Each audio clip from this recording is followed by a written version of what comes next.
வணக்கம்ங்க. கோதுமை ரவையில் எப்படி உப்புமா பண்ணுறதுன்னு பார்க்கலாம். சிம்பிளான உப்புமா தான். இதை நீங்கள் முதல்ல கோதுமை ரவையை 1.25 டம்ளர் நான் எடுத்திருக்கேன். அதை லைட்டாக வானலில் சூடு பண்ணிவிட்டு அதுக்கப்புறம் தான் நான் போடுவேன். ஏன்னா வயிறு வலிக்கும். இது வெறுமனே அப்படியே பண்ணினோம்னா வயிறு வலிக்கும் ஒரு சிலருக்கு. ஸோ அதை அவாய்ட் பண்ணுறதுக்காக நான் இது மாதிரி பண்ணியிருக்கேன்.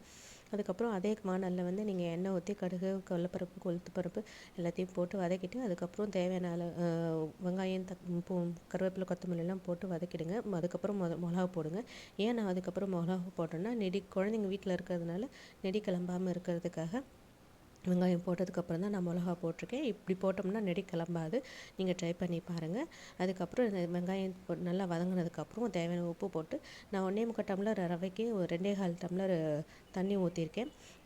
இதுக்கு தண்ணி நல்லா கொதித்து வந்ததுக்கப்புறம் உப்புலாம் கரெக்டாக பார்த்துட்டு அதுக்கப்புறம் வறுத்து வச்ச ரவையை போட்டு கொட்டி கிளறிட்டு சிம்மில் வச்சுட்டு மூடி வச்சிட்டோம்னா நல்லா உதிரியாக உப்புமா ரெடி ஆகிடும்.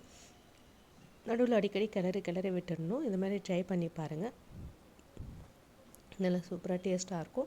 இதுலேயே நம்ம உப்புமா பண்ணலாம். காய் போட்டு வெறும் கேரட்டு, பீன்ஸு இதெல்லாம் போட்டு உப்புமா பண்ணலாம். அப்படி இல்லையா கிச்சடி மாதிரி பண்ணலாம். நம்ம பசங்களுக்கு எப்படி பிடிக்குமோ அந்த மாதிரி ட்ரை பண்ணி பார்க்கலாம். கொடுங்க, ஹெல்த்தியும் கூட தான். இதுக்கு சைட் டிஷ் தேங்காய் சட்னி ட்ரை பண்ணி பாருங்கள். தேங்க்யூ.